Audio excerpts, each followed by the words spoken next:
Tonight, NPP today stormed the seat of government with a hard list of 3 key demands for President Mahama: reject the controversial Tribunal Bill, stop arrest and prosecution of opposition members, and take your hands off the judiciary. You removed the Chief Justice. What did she do? Because you wanted to capture the judiciary. They asked all judges are on vacation. The government has directed the Chief Justice to only to try matters involving NPP activists. Why should Wuntumi be in prison? What has he done? We have full details from the Democracy Under Attack protest as the Judicial Service fires back, insisting its independence remains intact.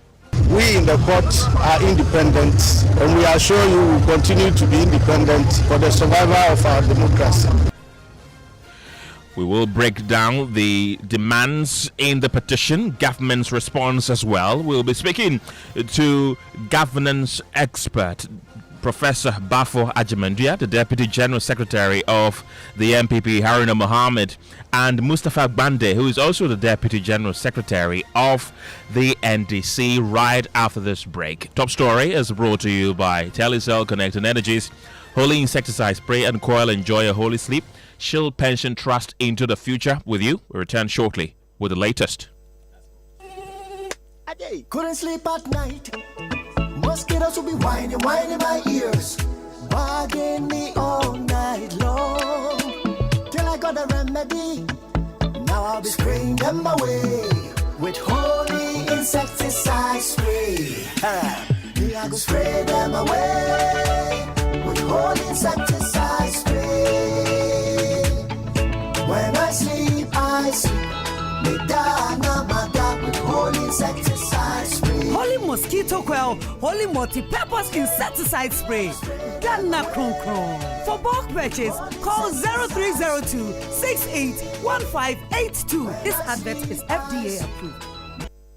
The Global Conference on Human Resource in Africa returns August 12th to the 15th at the Kempiski Hotel, Accra. It's 4 days of converging HR professionals, business executives, policy makers, and industry leaders from over 15 countries on AI, leadership, workforce transformation, and the future of work. We will be joined by Honorable Rashid Papo, the Labour Minister, Michael D'Ambrose, Fortune 50 HR and Transformation Leader, Achal Khanna of SHRM India, Daniel Vargas of Microsoft, Shemos Clancy of LinkedIn, Dr. Francis Aduku of CIHRM, Uzuaku Nwobi of PwC Nigeria, Martin Kirangu of Deal Local Payroll, and more. Expect keynotes, panels, innovation labs, masterclasses, and curated talks. Sponsors and exhibitors include SHRM, LinkedIn, MTN, PwC, Deal Local Payroll, Atlas Copilot, CIFA, and more. Visit gchrafrica.com or call 055-408-1727. That is 055-408-1727.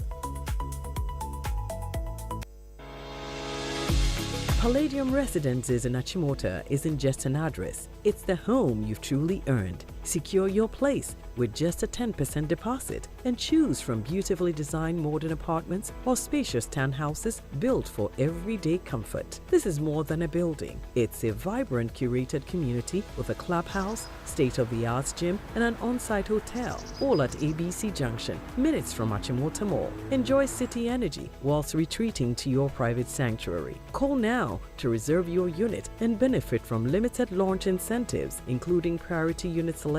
Don't miss the chance to pick the best homes. Book your private site visit today. Call 050-9823-424. Palladium Residences. Live smart, invest better. This is Top Story. My name is Kenneth. Gyasi. A march, a petition, a direct warning to President Mahama. Well, today the NPP took to the streets of Accra in what it calls democracy under attack. Hundreds of supporters, led by minority leaders and top party executives, marched from the Supreme Court to the Jubilee House to submit their petition. They laid down 3 key demands to President Mahama. The first is to reject the controversial Tribunal Bill. The second is to stop the arrest and harassment of opposition members. And the third is to take their hands off the judiciary. That was the centerpiece of today's protest. Let's start with the NPP's General Secretary, Justin Kodua Frimpong, who spoke right after the petition was presented. Listen to him. As a political party, that our democracy, which we have all suffered, all nourished to make sure we become a beacon light of hope for Africa, has come under attack. To the extent that under His Excellency John Mahama, the Chief Justice of this Republic was removed. Under His Excellency John Mahama, justice that we say emanates from the people is no more working in this country. Freedom of speech has been compromised. And now we have two sets of Ghana. A favorable Ghana for NDC members and an unfavorable Ghana for the opposition party. Selective justice is what we are seeing in this country, whereby members of the New Patriotic Party are being arrested, detained, and arraigned capriciously before the courts. Justin Kodua Frimpong there, and my colleagues who covered the protest today are James Avejin, Fatal Bayaga. They're both joining me in the studio with more from the event grounds. Gentlemen, thank you for all that you've done today. Let me begin with you, Fatal. Talk us through the organization and general attendance of this demonstration.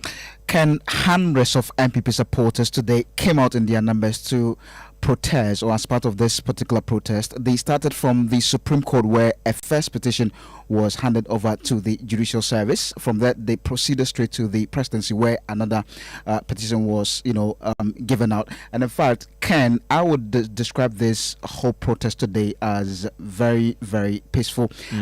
In fact, it was just at the entrance to the Supreme Court that some of the supporters wanted to get into the premises of the Supreme Court, but the police officers there wouldn't allow them inside, and that at that point there was a few misunderstandings, but the police officers who were there were able to professionally handle that. There was a similar thing in front of the Jubilee House, but the police officers again were able to manage that. But Ken, one very important thing that happened was that before the march began, the leaders of the party told their supporters that you have to be circumspect today, so that you don't cause anything untoward, because we want to do this peacefully in order to drum home our demand. So basically, Ken, that was how the NPP conducted or held its protest today.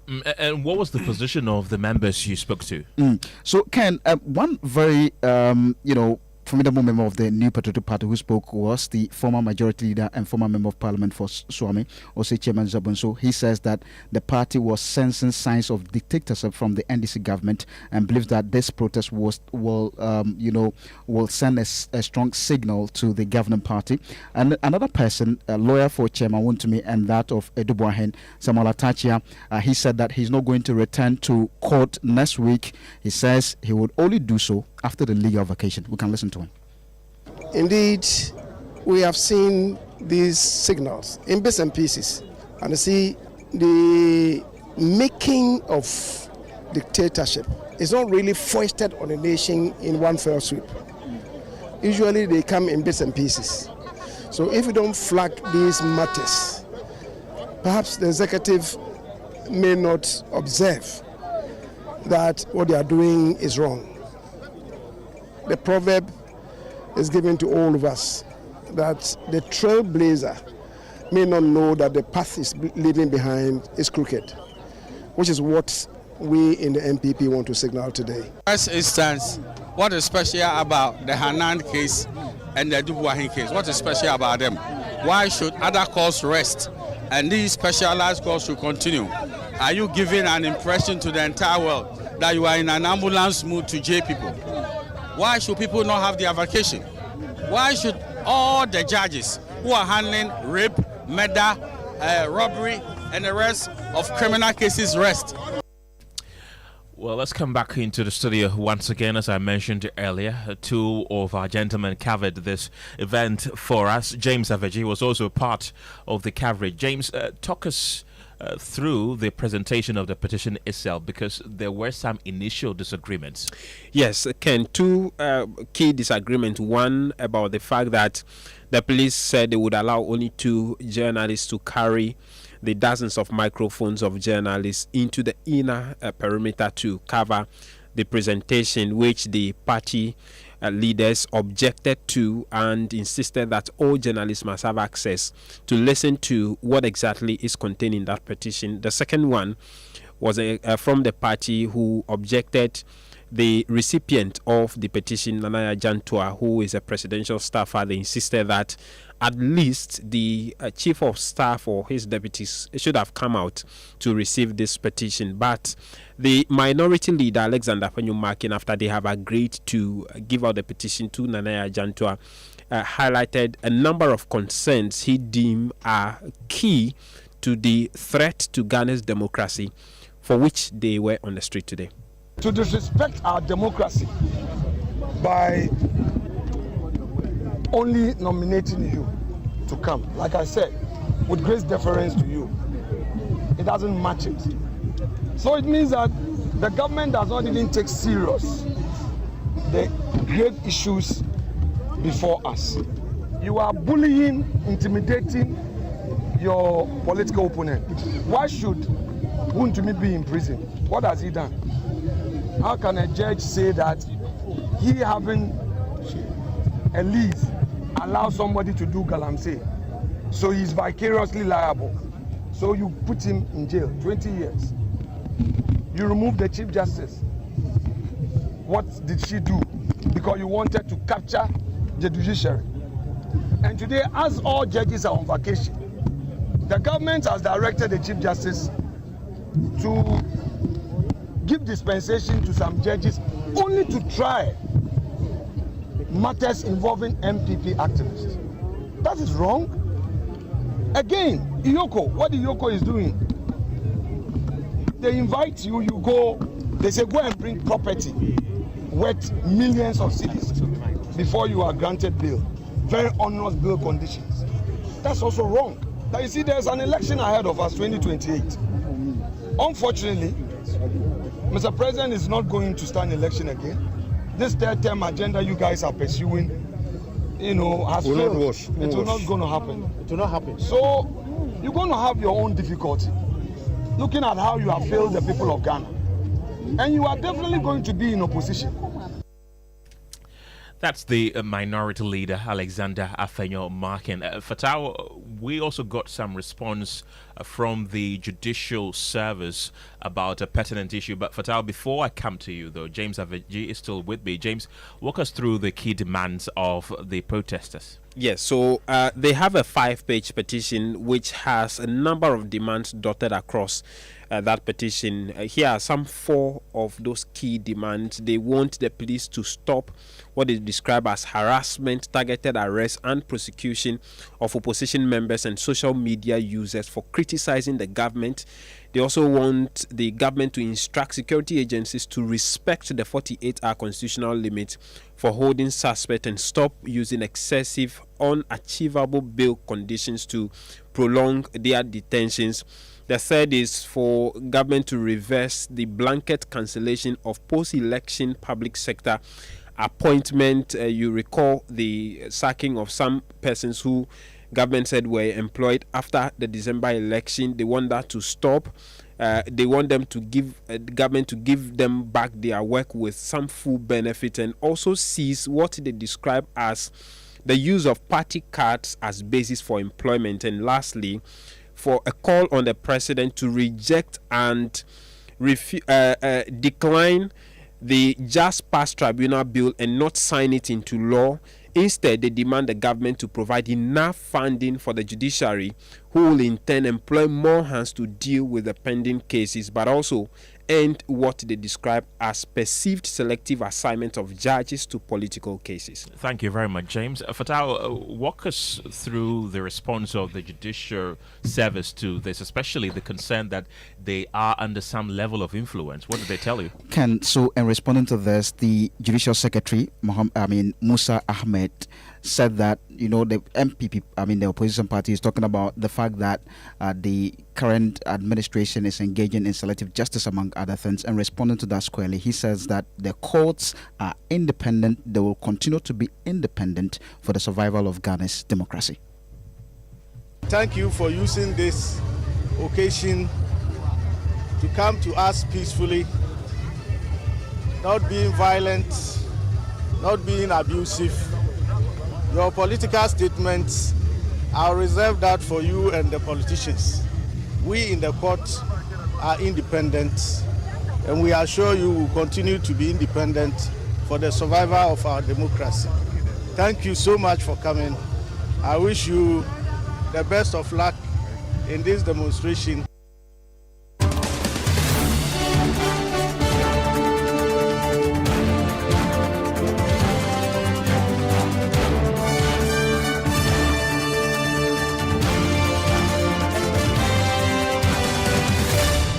Haruna Mohammed is the Deputy General Secretary of the opposition NPP. Mustafa Gbande is also the Deputy General Secretary of the governing NDC. Professor Bafo Ajimanduya is a former UN Senior Governance Advisor. Gentlemen, thank you very much for your time this evening. Haruna is joining me in the studio. The two other gentlemen are joining me on Zoom and phone respectively. So let me begin in the studio. Haruna, you're welcome to the program. Your party, the NPP, says that democracy in this country is under attack. What is that one thing that should convince you and I and the rest of the people who did not participate in this demonstration that what you're doing is not merely politics?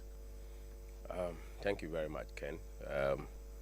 I would say good evening to your cherished listeners and my colleagues on the line for this particular discussion. You remember that His Excellency the President of the Republic won elections and took an oath to protect and defend the Constitution of the Republic of Ghana. What he has sworn to is what we have to hold him to. The Constitution of the Republic gives the right to every citizen to freedom of speech, and also gives the right to our judicial system to apply the law to everybody and not to selectively apply it on other citizens and spare others. Also, the president has the responsibility, because the sovereignty of the good people of Ghana resides in them, and that is why he's the president of the republic, and he's expected to protect everybody in the country. With the pattern of activities that is happening, with the way in manner the governance system goes, with the way in manner the judicial system is being eroded, with the way in manner the legislature is being reduced to, critically looking at it tells you that our democracy is at siege. We have seen ransacking of people's homes, and that is only attributed to the opposition party members. How people have been picked up, how people have been harassed, how the state institutions have been weaponized, and how the application of the justice system has been done. If you look at how members of the party has been paraded before Iyoko, and what or how they have been dealt with this time, they are using bail conditions to harass them, detain them, just because they want to selectively apply the law in the instances of the opposition parties. I can mention a good number of cases that is before Iyoko. When a similar one has been put before Iyoko with respect to NDC officials, we have not seen any of such arrest, any of such bail conditions to the extent that even their referral alone was being fought by my colleague, the Deputy General Secretary for the NDC, why they should be referred and why they should even be punished, even a threat to even resign and join and join a faith-based organization to work. Because to him, he thinks that sanctioning members of the NDC with respect to that does not apply, because the law should be selective, not to be applied to everybody in the country. Okay. You remember the case Appiah one. The judge, in his judgment, said that not everybody is equal before the law. We are not all equal before the law. But that is not the reading of the Constitution of the Republic says. Not even the president. Everybody is equal before the law. He went on to cite and made an example of Idi Amin. We all know how autocratic Idi Amin has been. And it's unfortunate that this finds itself into our judicial system, and even to be recorded on a judgment. Okay. Again, the animal farm system was used. Animal farm. We all know what the animal farm story tells. This also found its way into the judgment system. In Appiah too, a crime that was not established in law was being cited as a reason to detain Appiah, not to be granted bail. And we saw that our judicial system was going down. And to an extent, it has a clear effect on the democracy that we are all enjoying.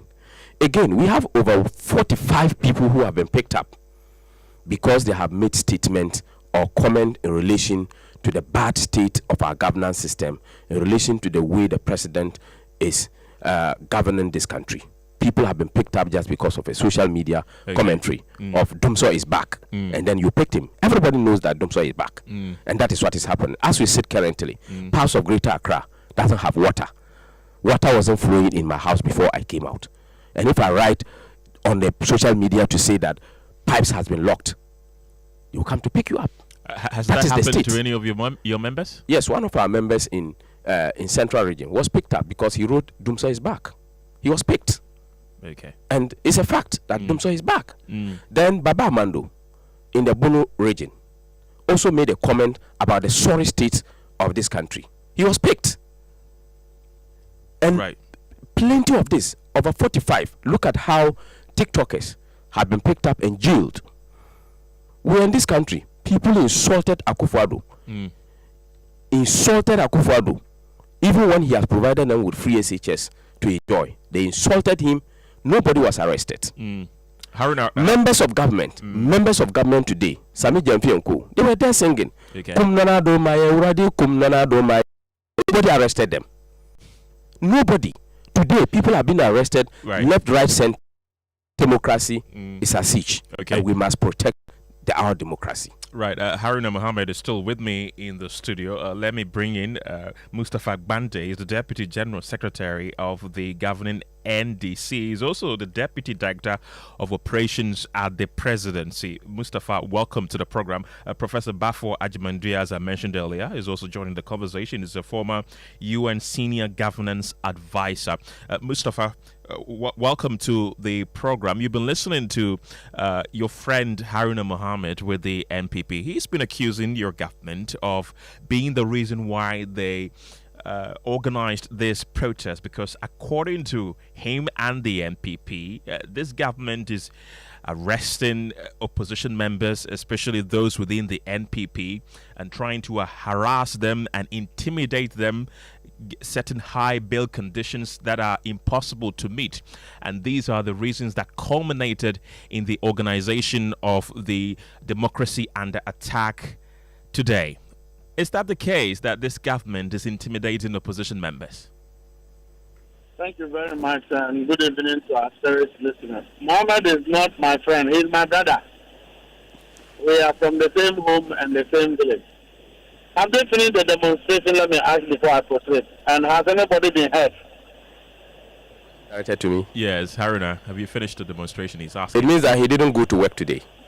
If he had gone to work at the Jubilee House, he would have known whether we have finished with the demonstration or not. Okay, so I assume that they have successfully demonstrated nobody is hurt. The police have been law-abiding. They protected them, quite apart from their waywardness, and ensure that whatever they intended has finished. Let me assure him that that petition they have submitted today, nobody is going to have time to read it because it doesn't make sense, and nobody is going to waste time. We have a nation to build. We have a country to build. We have problems confronting people to solve, which they created, and we are solving that. Number two, let me assure him that the NDC government has a responsibility from the people of Ghana to build and to grow an orderly society. And any one of them who falls out of order will be reined in. It doesn't matter their status. Mohammed is sitting there. Nobody has ever, invited him anywhere because from where we come from, we don't steal money. So he has not stolen money. When his appointees were stealing money, were they stealing the money with NDC people? Such that when the people who have stolen money are being invited, you say in your definition in the NPP, it is selective justice. If that is what you call selective justice, in the next few years, the arrest will be intensified. And let me assure him, if by Monday there is any report that he, Mohammed, have stolen any money to the public, I believe he will not do it. If there is any report suggesting that, he will be arrested. I do not blame Appiah King. I blame if there is anyone who is enjoying in this our government, both in terms of leverages and in terms of business, it's Appiah King. It's Appiah King. Go and ask him. And they go outside and pretend as if they are telling their party people the reality. Nobody in the NPP is enjoying under President Mahama's government than Appiah King. If he dares me, I'll put his information out. You see, we need to stop this hypocrisy. You go and stand outside, exploit unsuspecting youths to go and stand in the rain on a day that we are mourning and reflecting on a tragedy that has hit this country. We lost 8 statesmen. 1 year anniversary. You organize a demonstration and you call yourself a political party of well-meaning Ghanaians. It's called waywardness. It's called insensitivity. It's called cruelness. It doesn't reflect our culture as a Ghanaian. That we become so insensitive to such a painful situation. At the time the President of the Republic, every single appointee in this government is mourning the death of our departed souls who have come from the length and breadth of this country. You are busy distorting public information. You are busy becoming a nuisance, and you say that the democracy under which you can protest and demonstrate freely is under attack. What sort of hypocrisy is this? So let me assure him that petition they sent will not be read by anybody. They won't get any feedback. From tomorrow, the arrest will even intensify. Let Ghanaians be the judge. Mustafa, is that why Nana Jantwa was the one that was sent to receive the petition? Because the NPP raised serious objection to the fact that Nana Jantwa was the one who was sent to receive the petition. The minority leader didn't take kindly with the fact that she was the one that was sent to receive the petition. Is it because, as you've mentioned to us, you don't even have the time to read it? That is why you sent her to receive the petition? Who is he? A minority leader who is not sensitive to the death of people? A national event? He is busy on the road. A minority leader who doesn't have sensibility about death of his own colleagues. A minority leader who could do that. On the contrary, he is doing business with the government and he will stand outside and pretend as if he is a victim. This is a man who slapped a police officer. If his docket becomes ready, he should be told that he will be taken to court. He can go and fry the whole thing. Anybody, any one of them that becomes a candidate subject to retrieval of state funds, that person will be put to law. When the NPP comes, they should collapse the whole country and arrest all of us. But in the meantime, in the next 8 years beyond, that the NDC is in government, the arrest will happen. Every state institution has the support and mandate of this government to do their work. Mustafa Gbande, don't go yet. Let me bring in Professor Bafo Ajimandria. He's a former UN senior governance advisor. Professor Ajimandria, welcome to the program. There are two sides of the coin here. The NPP says that democracy is under attack in this country due to what they describe as the incessant arrests of persons believed to be affiliated to the NPP. But the NDC also says that that is not the case and that they are applying the law. According to them, the law is the law. From where you sit, what do you make of all of these? Thank you. I think I'm not surprised at the positions taken by the two parties. This is not new. Demonstrations are also not new. It's encouraged in our constitution. If you have some grievances, going on demonstration is one of the ways you seek a resolution. So it's legal. But I think if you look at the commentary from the two sides, it's nothing more than politics. But within that, there are some real concerns about governance. First, it is true that some individuals who supposedly express themselves freely on some issues were arrested. So one can say freedom of speech is under attack in that respect. And then also, when some cases arise, as we know of certain prominent cases that we have in course today, the bail demands are, in fact, some lawyers have that the bail demands have been unusually very high and leading such individuals to have a prolonged stay in jail. And that. So there are some issues of governance that can be attacked. But you see, this whole issue about arrest and trials, I get disturbed because it seems to me that for the politicians, any attack on them, any of them, that is to say, any attack on a member, is an attack on all.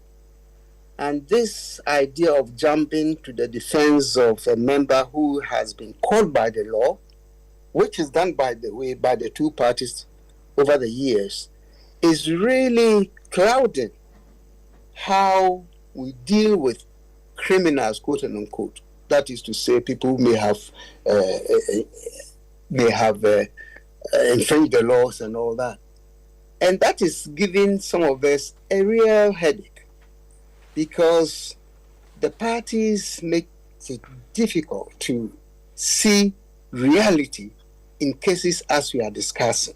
Look, I think if there's real case of corruption or stealing of state resources and there's evidence for that, the proper thing, I think, as has been going on, secure the arrest, do the necessary protocols, and the person is tried and the judgment is given. But if we make every case political, then it seems to me the political elite is telling the others that for we don't commit crime, when in fact there's at least allegations to that effect. So I think what we need to be doing here is to sort out things and not to necessarily threaten. For instance, when my good friend Bande was speaking, he said, look, we're not going to even look at the petition. Of course, that, in my view, is unfortunate because petitions are part of politicking. Petitions are part of seeking a resolution to conflicts. Petitions are part of, addressing issues. So if you make it a blanket statement that the government is not going to look at it, then I think we need to reconsider that, okay? Then also, I don't want to, I'm not taking sides here, but truly, what disturbs governance express will be the way the two parties are seeking to block a trial of politicians who fall foul of the law. Now, the issue of selective justice, the issue of a high bail requirements and perceived selective assignments of judges, these are not new in our system. Since this republic, whenever there's a case involving a politician, these issues come up. Right. So I don't have a direct answer to how we deal with it. But I think our politics, unfortunately, is traversing a path that is very slippery.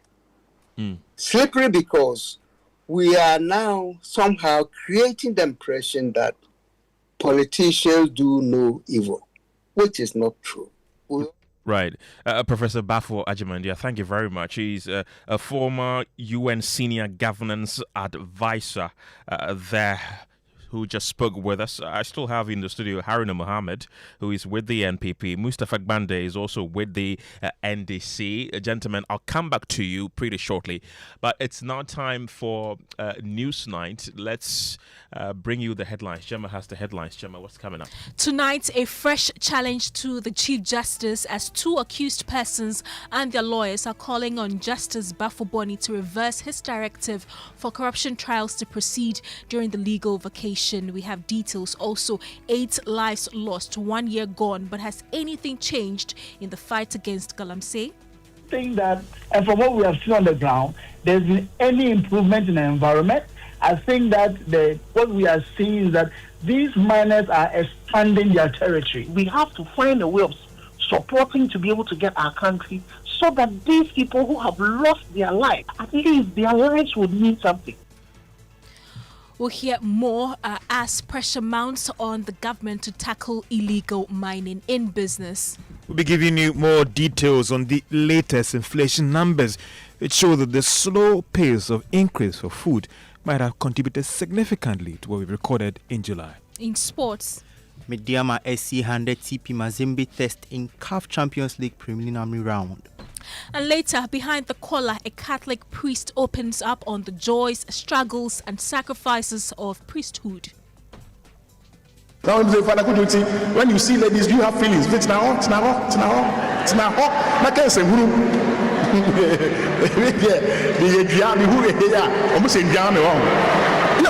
are all struggling. Yeah? Share your views with us either through comments or send us a short voice note on our WhatsApp console. The number is 055 11 11 997 and tag us on all social media handles. That will be on your say. But before that, Ken. Exactly, Gemma. Thank you. I still have Haruna Mohammed. He's the Deputy General Secretary of the Opposition NPP in the studio with me. Mustafa Gbande is also the Deputy General Secretary of the governing NDC and also Deputy Director of Operations at the Presidency. We're wrapping up the conversation, Haruna. One other issue you raised at this demonstration is the seeming partiality within the Judicial Service, which you say that the judiciary seems to be in bed with the executive. We've heard a response from the judiciary saying that they are very impartial, they are independent and impartial. Do their response that they are independent and execute their jobs impartially suffices with you? Their independence must reflect in what they do. And once it reflects in what they do, we are committed to the processes. And we have challenged a number of issues that comes from the judiciary. With respect, I just mentioned to you what happened in Abronya 1 and Abronya 2. And again, there was another case that we went to Court 9 on Baba Amando's case. Right. The prosecution did not challenge the application for bail, but the judge led them and said that this person should be put behind the bars until investigations were completed. So they should let their neutrality reflect in the work. Right. Correct. I want to make this particular statement. My brother did mention about the celebration or the anniversary for the 8 people who had passed. Remember, we issued a statement on that. And today, Honorable Abenosa Asari, representing a minority, was at the place. Hagman Owusu-Ajiman, chairman of the Council of Elders of our party, represented the party and was at the place. So we have clearly demonstrated that the lives that were lost were something that was very unfortunate, and we had also consoled the family with respect to what has happened. But if there is anything that is uncultured, that has not been adhered to, then they should be talking to the president. The president inherited the death of Professor Mills because he enjoyed the after death by completing the tenure of Professor Mills. Professor Mills, no, please let me land on it. Professor Mills' 14th anniversary, the president was nowhere to be found. If I were him, in every single anniversary I'll be going, because Professor Mills selected somebody as running mate because of an accident. He changed to you. You subsequently became the vice president. He passed on, you became the president. And afterwards, you became a president again. Went out and came as president. So this is a man that he should have celebrated. Not even one single anniversary that he should be missing. He was not found in that particular anniversary. And if there is something that we should say it is uncultured, it is something that he's not emotionally touched, it is something that should not have been done, then the president ought to have been present at the 14th anniversary of Professor Mills. We've been hearing from Mustafa Gbande, who says that petition that you presented to the Jubilee House will not even be looked at all. Do you feel that all that work that you did today have become much ado about nothing? Your reporters, I've told your reporters at Jubilee House that they have attached seriousness to the petition. And that is why they have sent a lower rank officer to come and then pick the petition. I have said it, and I mentioned that it is the highest form of disrespect. So if there was anything to be done, I think you should have given me my stone, because he has just mentioned it. He has just mentioned it, that they are not going to attach any seriousness. And if you ask your two reporters, they will tell you, Aveji and then Fatao, they will tell you that I have mentioned this. So it is just a confirmation from them. And that is how unserious their government is, because they are not concerned. And that is why we insisted that we needed the media to be there at any point in time. When they said they needed only two media persons to be there, we insisted that we need all the media people, because we need to let this happen in the full glare of the people. Everybody, every citizen of Ghana should know. So it is a clear manifestation that these people are not serious. They don't take the people of Ghana serious, and that is why he has said what he said. It's very unfortunate. But whatever be the case, we are going to use every democratic process to address this matter. It is not going to end there. Whether they listen to it or they read it or they did not read it, we have made the point. The people of Ghana have heard us. But I want to send him this caution. When he is talking about power, he should be careful about how he says it, how he puts it. Mustafa, you will not be in power forever. You will not. And when you are not in power, what you did in power will come after you. We are not afraid. If you want, you can dig and dig and dig about everybody. That will not allow us to keep quiet. We will talk. And you can continue to do what you want to do, but everything has its own limitation. You will never be in power forever, and certainly you will get out. The NPP will come to power one day. Haruna Mohammed, thank you very much. Mustafa Gbande, I want to give you the final word. Haruna Mohammed says your government, the NDC government, is exhibiting unseriousness, and that you are never going to be in power forever. So remember, the power is transient. Are you worried about this comment? Well, first of all, selective justice. And his defense is that you arrest people to court, and the judge, even though the prosecution did not, defend, stand against the bail, the judge says that the person. I mean, that's ignorance. That bail is at the discretion of a judge. We all know that. Number two, we are not going to be in government forever. That is why we are ensuring the mandate of the people is followed. That anyone that have stolen money, anyone whose action offends the law must be applied to the letter. He is threatening me that when we go out of... Look, I have promised my godfather and my mother that I will never take anybody's money, and that I will leave public service with a clean hand. That is how it's going to be. If any NDC member goes to steal money, when they come, they should deal with the person. But as for them, if you have stolen money, we'll encourage the government and the state to do fidelity with the people of Ghana. They said people who have stolen money should be arrested, and anyone of who have been found to have taken responsibility of state funds without accounting scheme will be asked to face the law. It doesn't matter what they want to do into power and they want to kill people, they should go ahead and become caricatures. Now, he talks about seriousness of our government. Were they expecting any seriousness with this bogus demonstration they have gone to organize, that a kindergarten student can tell you that the demonstration didn't make any sense? That you are saying democracy is under attack, and you go and organize a demonstration, and your party supporters are fighting among themselves?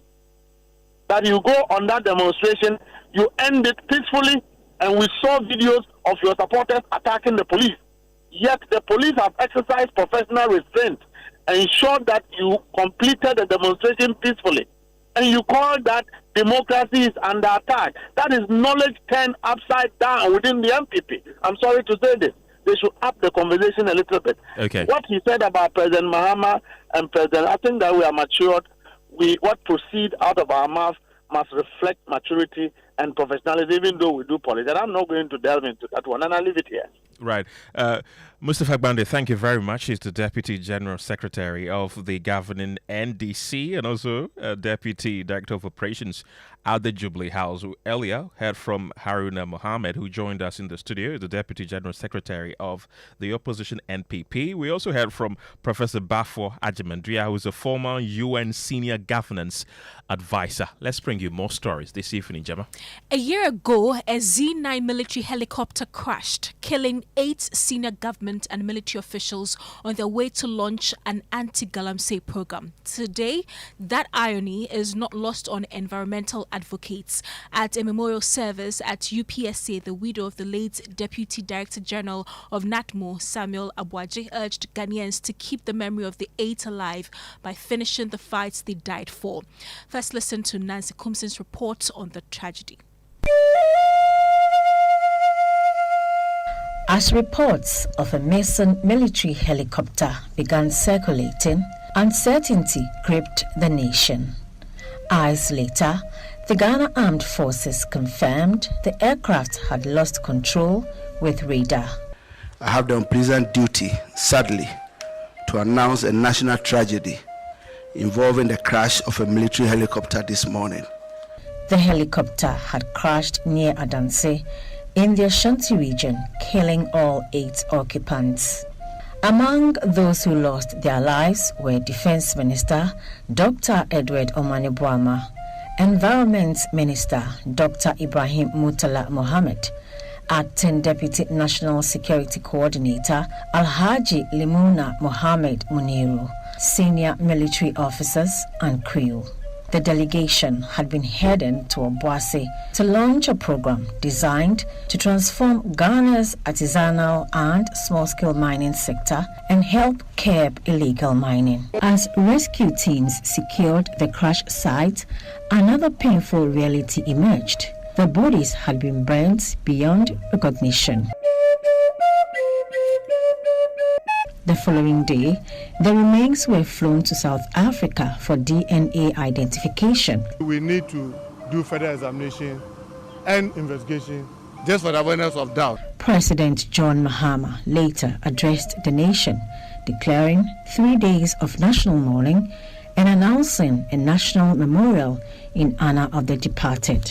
On Saturday, 9th August at 5 p.m., the nation will gather at the forecourt of the State House for an evening of reflection and memorial in honor of our departed colleagues. On the 9th of August, families, colleagues, and state officials gathered for a national memorial service. Days later, the nation bade a final farewell at a state funeral marked by military honors, solemn tributes, and overwhelming grief. You died knowing God, and that there's rest for you until we meet again. 1 year later, the pain of that loss remains. A year after families, friends and government officials earlier today gathered at the UPSA auditorium for a national interfaith memorial service in honor of the 8 people, Maxwell Agbagba has more in this report. I need you, oh I need you. The mood at the UPSA auditorium was filled with grief. Present were top government officials, including the President, Vice President, Chief of Staff, diplomats, ministers, clergy, family members, and more. A deeply emotional moment at the memorial service came from the widow of Manan Chum Ampedu, Naval Lieutenant Irajua Kumetrema. In her tribute, she spoke of the painful reality of losing her husband, recalling the many times she has reached for her phone to share a photo or message with him, only to remember that he is no longer there to receive it. Even now, it is hard to reconcile the memories with the actuality that we've lost our partners. I recently had to attend a program. It was an inter-service quiz, and they were catcalling and jesting. And someone in the audience shouted, "Mayday, Mayday." And I immediately started panicking because I was wondering if that's how the final moments were for our husbands on that day. I have lost count of the number of times I have pulled out my phone to share a picture with him, only to remember that I will not get a response. It has been hard, but it is well.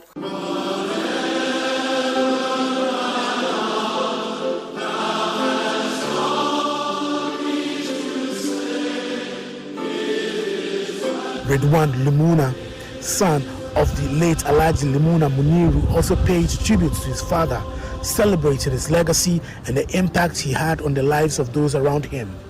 Last year, he celebrated his remarkable life and spoke of him as a loving husband, a father, a brother, a mentor, and a man whose life inspired everyone who had the privilege of knowing him.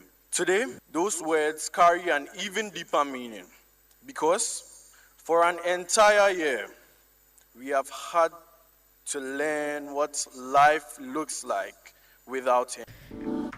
Well, questions are still hanging over government's anti-Galamsey efforts, Emmanuel Bright-Kweku reports.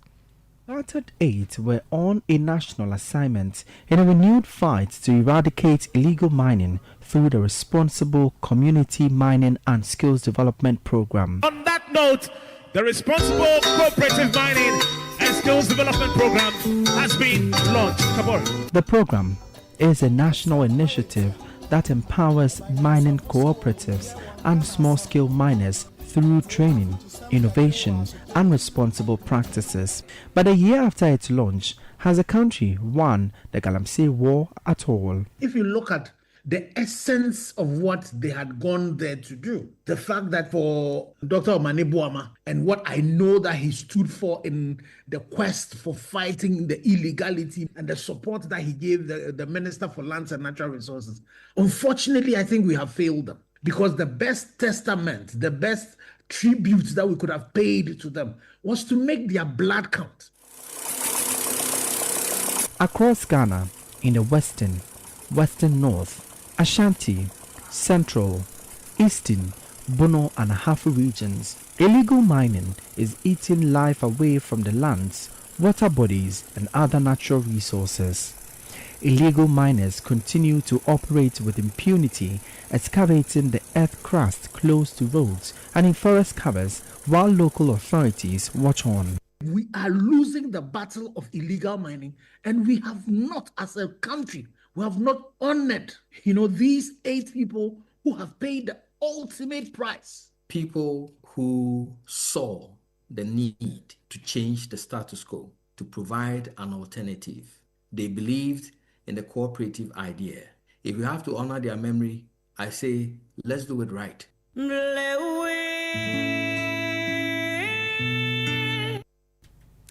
Meanwhile, environmental advocates Ken Ashigbe and Daryl Bosu are questioning the government's fight against the menace. They both spoke on the Super Morning Show.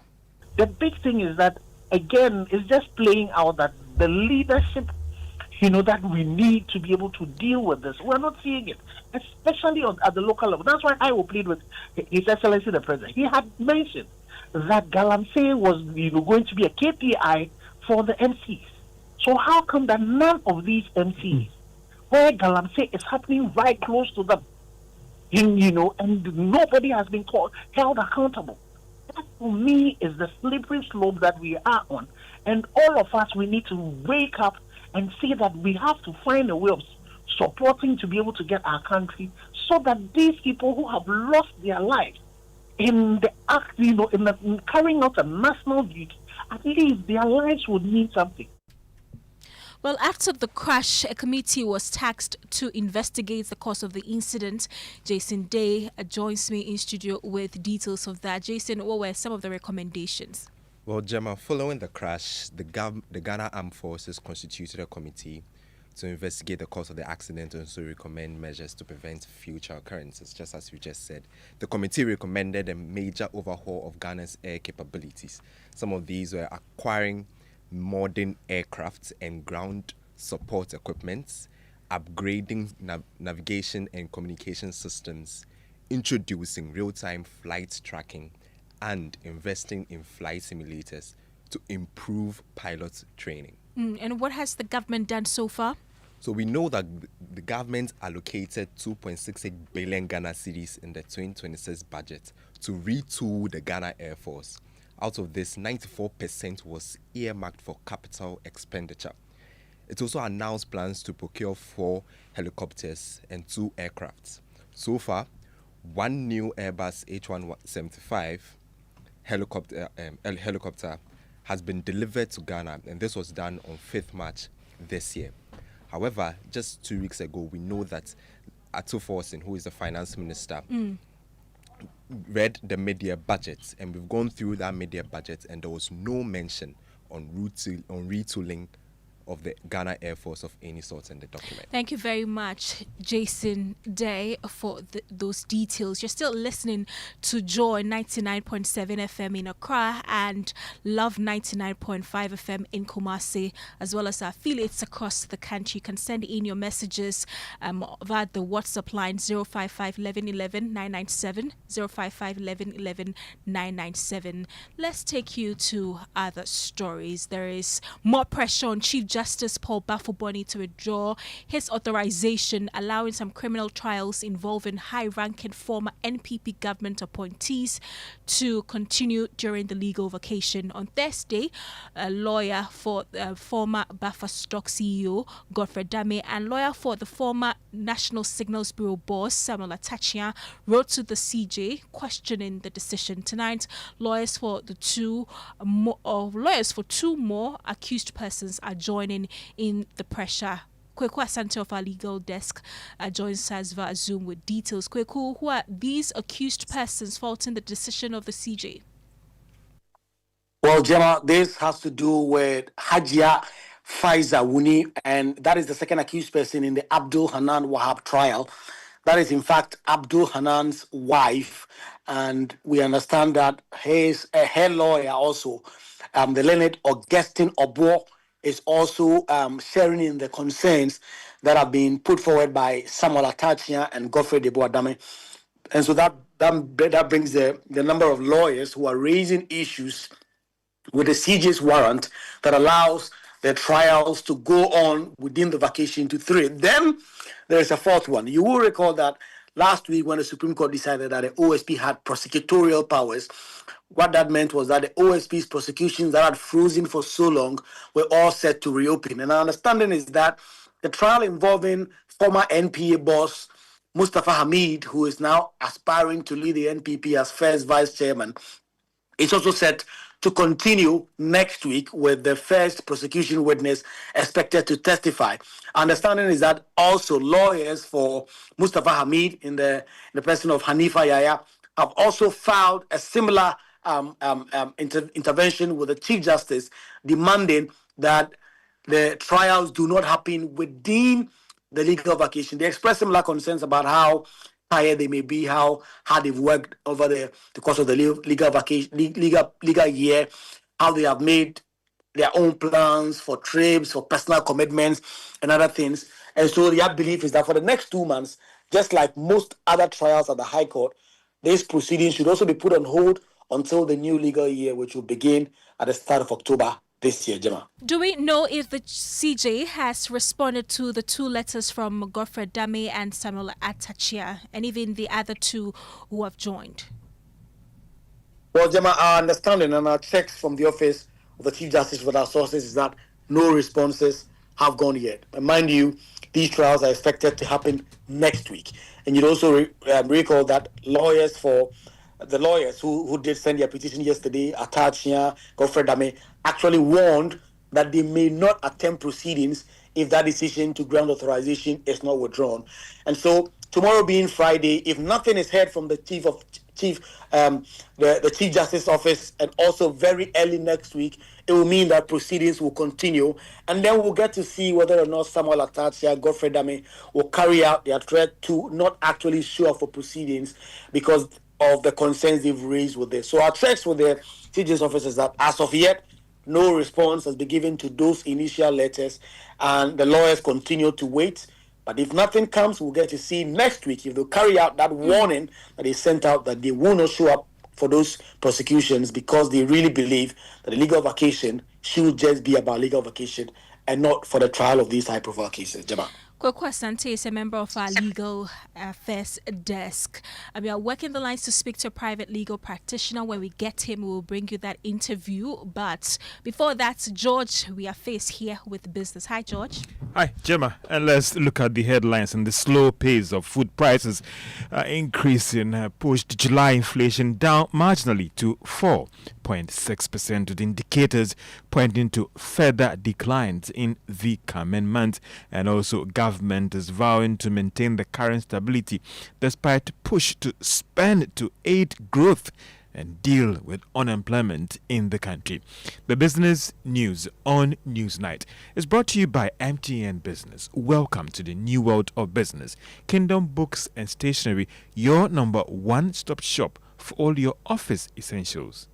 Your home could be anything you want it to be. It could be a stadium. He's just 12 yards out. He shoots. Oh! Hey! What a strike! It's a goal. Or a gaming arena. Yes! Let's go! Sometimes a classroom. Madam, please, I don't understand. All right. Let's go over it again. Which part don't you understand? The whole show. Or it could be an office. How many orders are ready? Okay, send them to East Legon first. Or even a research center. Daddy, what is the Big Bang Theory? Wait, let me ask ChatGPT. You can make your home anything you want it to be, because no matter the experience you want at home, MTN Fiber will power it. Get unlimited internet up to 500 megabytes per second from as low as 299 Ghana cedis. Connect your home or business today. Visit the My MTN app or dial *5057# to check fiber availability and request now. MTN. Who dey brush? We dey brush them. Who dey brush? We dey brush them. Brush your teeth. Brush your teeth. Every day and night. Slide the gems and tackle them. Brush the gems away. England gems, we go brush them. Go Asia gems, we go brush them. Panama gems, we go brush them. We go. Whatever the gems, brush them away with the new Pepsodent, now in limited edition World Cup packs. This advert is FDA approved. Cast your mind back to 2022. The prices were rising. The stress was high. Every liter of fuel felt like a sacrifice. Do you remember who stepped forward first?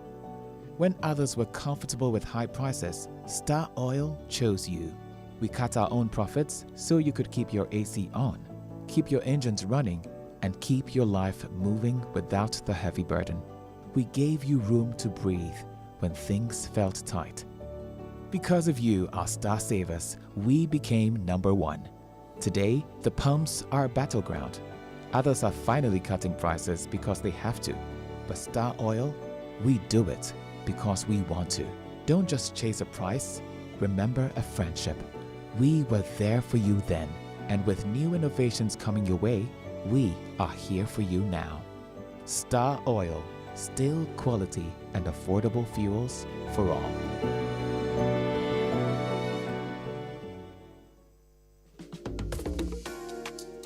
Eno, you know what our father left us when he died?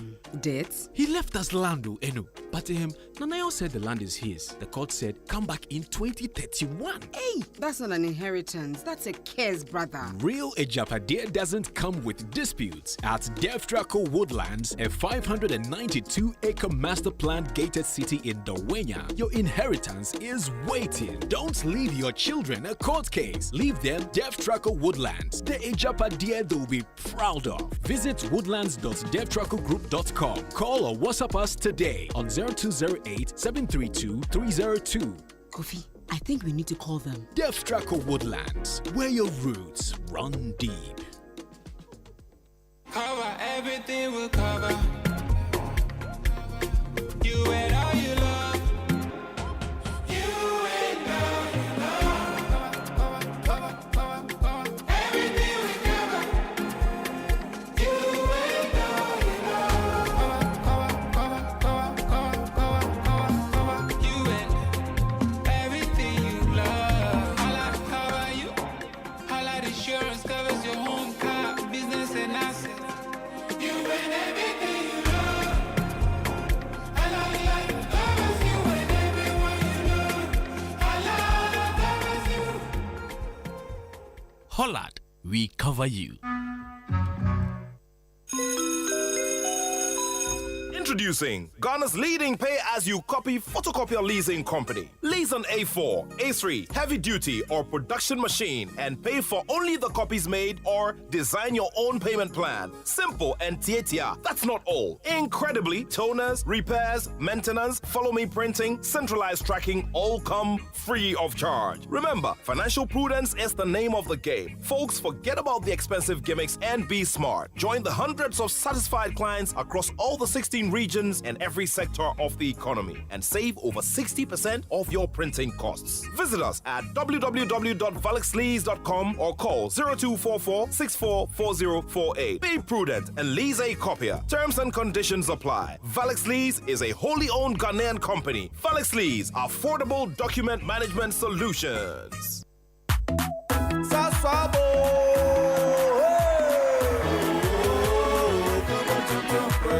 Sasso, sasso, se come tonton preco. Sasso, sasso, se come tonton preco. Edrana drama ne buseshe. Yeah, how can see any malaria? Minya me pone me sasso spray. Every mosquito study run away. Come on, tonton preco. Sasso, sasso, mi se come tonton preco. Come on, tonton preco. Sasso, come tonton preco. Nani shamne die e demonstronko. This advert is FDA approved. You welcome back to Business on Newsnight. The slow pace of food prices increase helped push inflation down marginally for the month of July to 4.6%. Now that's according to data released by the Ghana Statistical Service in Accra today. The data again showed that the reduction in prices recorded was not just about some food prices, but also in the case of non-food items as well. The data revealed that the reduction would have been a little bit bigger if inflation, that is, was a little bit bigger if it wasn't lower than what we have recorded. Meanwhile, government statistician Dr. Hassan Idrisu says that we cannot discount the impact of external factors despite inflation being homegrown. The first question is on transport, fuel, energy, and whether external factors affect them. And the straightforward answer is yes, external factors affect them. As you know, the Middle East war is playing a very important role in movements when it comes to energy prices as well as transportation. We all know how transportation, is related to energy prices. We saw some easing, and then we saw some escalation, and then now we are seeing some easing. So all of those influences the prices. And maybe I'll relate that to a question Francis asked. I must say that when we saw, the first time we saw the increases in crude oil prices because of the Middle East crisis, or if you want, the war, we saw prices jump from around $70, $80 per barrel to over $100. And that was very biting. And that was government statistician Dr. Alhassan Idris. Meanwhile, the finance minister Dr. Atufos, on the other hand, has maintained that despite the current external development, government is still hopeful that they would end the year around 6%. When it comes to inflation, meaning that we could end the year having inflation still being within the single-digit band. And Deputy Minister of Finance Thomas Nyakwampem has given the firm assurance that government will maintain the current fiscal discipline in the coming month. Now, this is despite push for government to spend more to aid growth and deal with the unemployment situation in the country. Mr. Ampem says that they are committed to keeping the current macro numbers as what we've seen. You see, the minister keeps demonstrating, disciplined minister who wants to make sure that this economy improves year after year.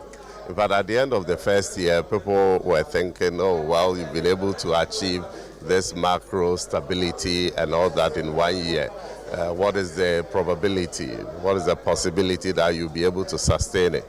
We have crossed the first half of the second year, and we have demonstrated, we continue to demonstrate that under the leadership of Dr. Kasil Atoforsen, the finance ministry will continue to manage our finances prudently. We are going to sustain that. If you listen to the message that he delivered, he has given every assurance that it is pointless to achieve stability only to allow it to erode in the next year. And so we are going to sustain this. The 1.5% primary surplus that we have committed to achieve will be achieved. In fact, as at the first half of the year, we have already achieved 0.9% of GDP primary surplus. If we annualize that, it means we are going to get about 1.8% primary surplus. That is overachievement. And so we are even going to pick up the pace and increase expenditure towards the end of it because we do not intend to go beyond the 1.5%. Thomas Nyako Ampem is the Deputy Minister of Finance. Now, energy analyst Benjamin Nsia has raised issues with concerns coming from the International Monetary Fund about the recent fuel subsidy by government. The fund, in its latest staff report, noted that the measures should be temporary because of its impact on the fiscal situation. But Mr. Nsia says that the fund must come again on the concerns that they are raising.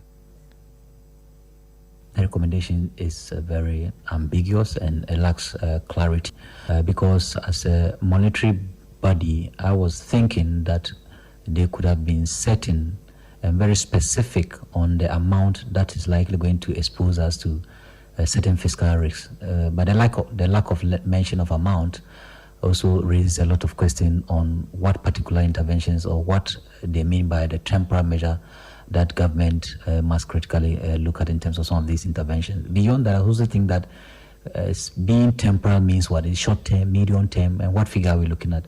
The other side of the recommendation also has to do with targeting. What do they mean by targeting? Which beneficiaries of the economy should we target? Are we because I think that even the government's policy intervention is a targeted policy because not all products had their margins or regulatory margins large. It was only for diesel, and diesel because it is the engine of this economy in terms of transporting goods and services across the country and also transporting a lot of commuters and other the labor front. So I think that such recommendations from Monetary Fund must be very clear.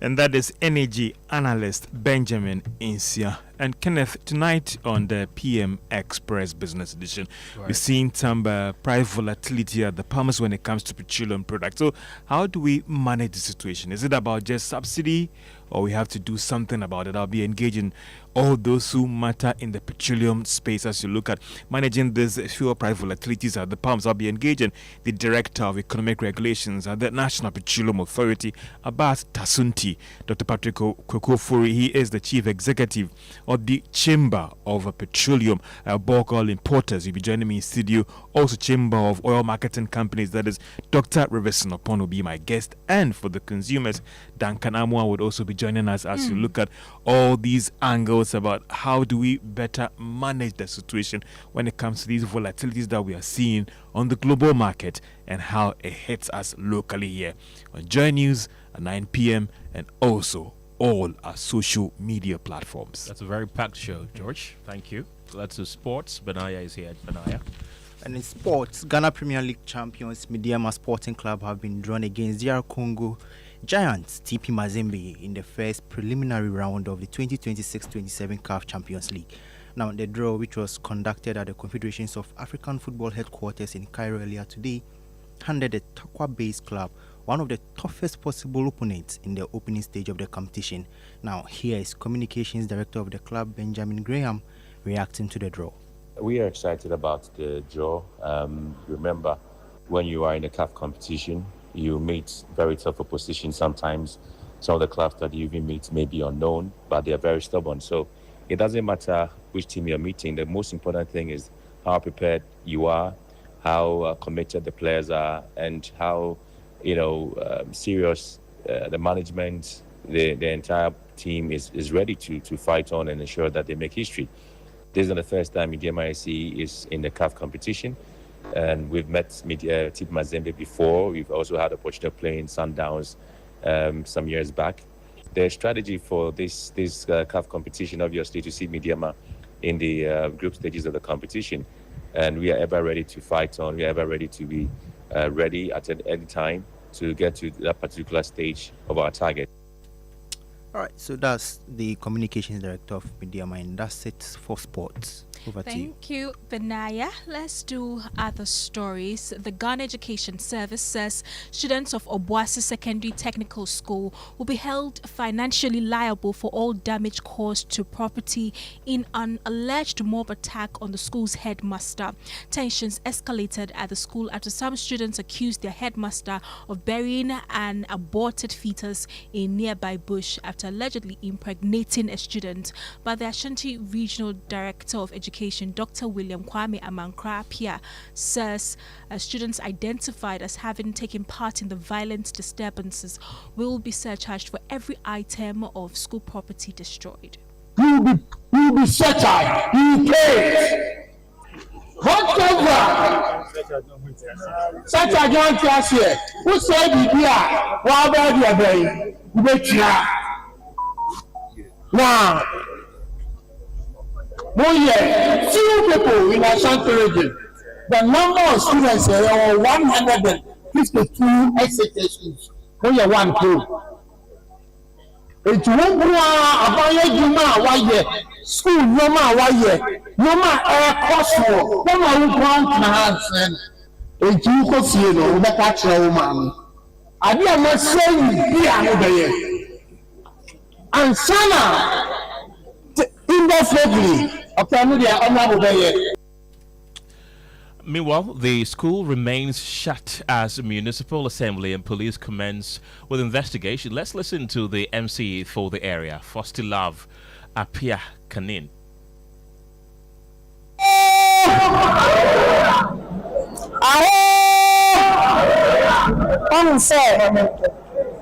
Regional Director of Education, Numakasa. No. And then there were two in my Abaha, and then we don't coffee. Because he said, as Mr. Chairman, we can't let the police stay here forever, so you will all go home. Later, we'll communicate to you when to return to school.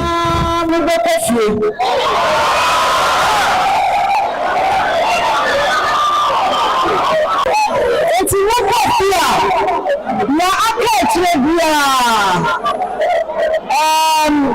Regional Educational Director, I got communicated to me. A guy, maybe Baba School. It's for now, as Musa Chairman, as Municipal Chief Executive of Obuasi,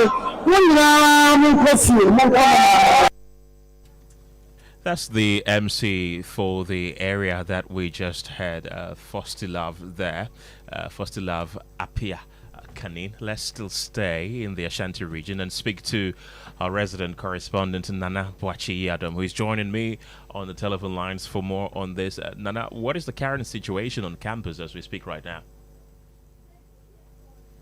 Right, unfortunately, we do not have Nana Boachi-Yadom at the moment. Remember, you can be a part of the show by sending us WhatsApp on 055 11 11 997. I understand we now have Nana Boachi Yadom on the line, and welcome to the program. What is the current situation on campus as we speak? Well, Ken, at the moment, we can confirm that the school remains closed. The police are still sure that they clear students from campus. Now, your line is pretty bad. If you could kindly reposition yourself so we talk. Ken, if you can hear me clearly. Let's try one more time. Hello, Nana, carry on. Yes, so Ken, as I was saying earlier, the school remains closed. The details we pick from the municipal assembly, and indeed this indicates that police have stationed on campus, making sure that they clear every student to go home. And yesterday, the regional director of education also indicated that every student is to be charged, as mentioned earlier. So parents are to take note of all the damages that are caused on campus. They are clearing every vehicle and also making sure that they restore calm. Okay. And what is the condition of the headmaster as we speak right now? So, Ken, we've been doing our very best to reach out to the community teaching hospital. We are getting details that the headmaster remains in the emergency unit of the hospital receiving, and it's been a good process for him today. But then the hospital refuses to tell us what is really the problem, but confirm that he's responding positively to it. Nana Boachi Adam there, thank you very much for that report from the Ashanti region. Now, the fire service has called out drivers of Toyota Voxy and other minivans over what it describes as a growing number of avoidable road crashes after the latest accident at Abo Junction on the Mankansim-Accra Highway claimed 2 lives in the early hours of Thursday. The crash occurred around 1:44 a.m. involving a Toyota Voxy carrying 9 passengers. 2 people, a man and a woman, were lifeless at the scene, while 7 others were rescued and rushed to the hospital. The cause of the crash is under investigation, although the driver escaped unhurt. The fire service says the incident adds to a worrying pattern involving minivans on Ghana's roads. We'll hear from them shortly, but first my colleague Michael Ashali joins me in studio with statistics of some accidents involving Voxy and other minivans. Michael, you have been doing some digging. What did you find? So at least we know that there have been at least 7 major Toyota Voxy crashes that have been reported across Ghana between November 2025 and July 2026, leaving several people dead and many others injured. Although Voxy crashes account for less than 1% of Ghana's 14,743 road crashes in 2025, that is fewer than 147 crashes. They are disproportionately high in some regions, including Bonham, Northeast, and Western Central. The spike in crashes prompted the National Road Safety Authority to set up a technical committee. Remember that committee, whose findings led to the ban on commercial use of not ban necessarily, but the limited use of Voxys on our roads. We can now listen to the spokesperson for the Ghana National Fire Service, Alex Kenneth, who expressed worry about the number of accidents involving minivans. Well, I'll say all the vehicles have the tendency of causing accident, but for some time now, we've realized quite a worrying trend with the smaller ones.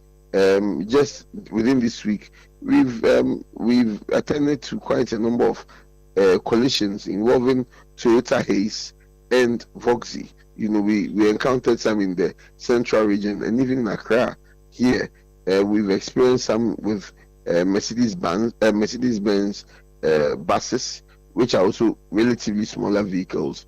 You know, the unfortunate one is the one that had the little children, who the tipper truck ran into them. We also recorded some in some parts of the northern region, Ashanti region, and so it's been quite a worrying. I believe it looks like they feel very comfortable overtaking, because if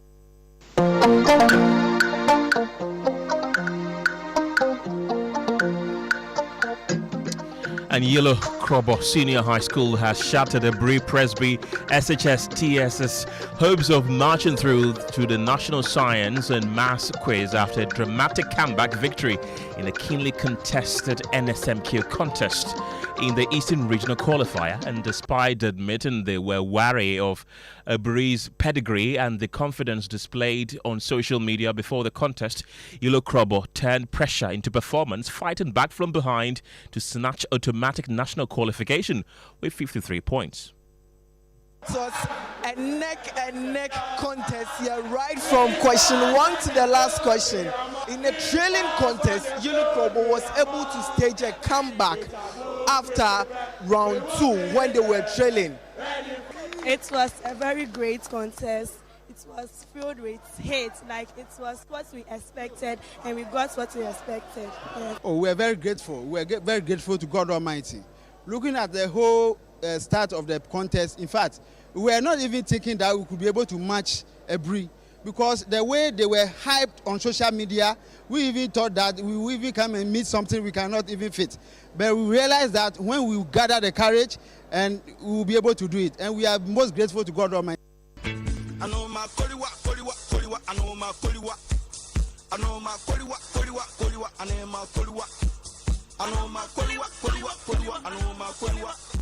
And if you hear the sound, it means it's now time for your say. What have you been sharing with us on our WhatsApp console? Michael Ashale is in the studio. Michael, what are people sharing with us? Well, people have been saying a lot from our WhatsApp console. This one from TSM80 from Amasaman says, was NPP expecting Jesus Christ to descend from heaven to come for their petition? How come journalists did not ask NPP how many of their own people they arrested and prosecuted in the last 8 years they were in government? Also, this one, Musa Abatwa says, the NPP has no moral authority to demonstrate over, quote, democracy under attack, unquote. They presided 4 years of no parliamentary representation for SAO. Military invasion in parliament, arrest over alleged hate speech, and EC announced 6 different results. What is more undemocratic than this? Away from that, this one from Philip Abocho, all the way from Keta, says that today we remember the 8 gallant souls who lost their lives in the helicopter crash. This day should be for unity, prayer, and reflection as a nation. It is very unacceptable that the micro minority chose to organize a health walk demonstration today. This one from Spintes from Nana says, please, I need education on freedom of speech in Ghana. Is character defamation or serious insult free of speech? Where was NPP when Mr. Kwesi was asked to attend court daily? And then this one, Kenneth is for. He says, hi Kenneth, please ask Haruna if it was NPP that was in power and what they are saying is the issue with our justice and court system, and NDC is saying what they are saying, will they say, what would they say to Ghanaians? So maybe next time you raise Haruna, you may want to ask this question to him. Yes, and this one from Benjamin saying, for not reading the petition alone means that our democracy is really under attack. And you heard the responses from the NDCs when we raised them on the call. And then this one says that one of the biggest failures of our education system and societal decadence is that we have convinced society that intelligence is more important than character. A very long one here, actually. Thank you very much for sending that through, and we are grateful for all your engagements that come through on our WhatsApp console each and every day. But Kenneth, you know how we do it. I'll leave you with this sound. Yeah. Priest who says that under the castle there's more humanness than being an angel. Let's listen. When you see ladies, do you have feelings? It's now. We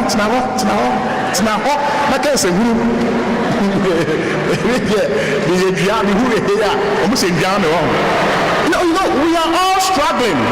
We are all trying our best by the grace of God. Right.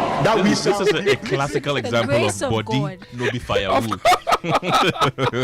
But you guys, you're not being fair to yeah, I know. Right? On Monday we spoke about priests, and today tells you that there's so much perception about priests, and the priests themselves are speaking for themselves. I mean, they are all but human. Yeah, that's what they are. We are all fighting for the same salvation. Don't see me more angelic than you. Right.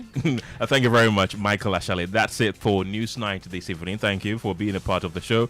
My name is Kenneth. Gyasi. My name is Gemma Appiah. And don't forget to do the 2 this